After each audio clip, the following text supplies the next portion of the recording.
All right, guys, let me walk you through this. What we're doing today is we're changing the spigot for a lady outside. Now, I've already taken the 2 screws loose here.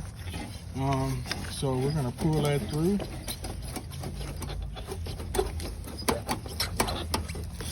If we can.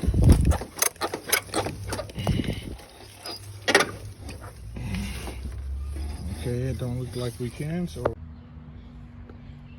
All right, guys, I'm back. So what we're gonna do is we're gonna take a piece of 1/2-inch PVC. I got the fitting ready to go back in. And what we're gonna do is spray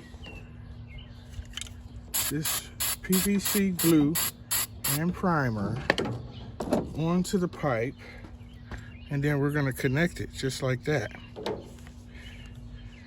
It's glued already.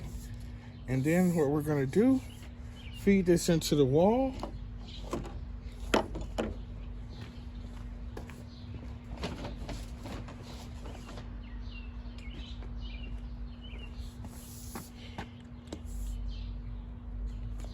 Feed this pipe into the wall.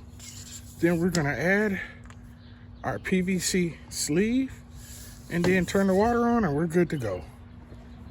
I'll give you the finishing results. This is the finishing product here, where I put the pipe in and I put a sleeve in there and we have water pressure. All right, guys, have a good day.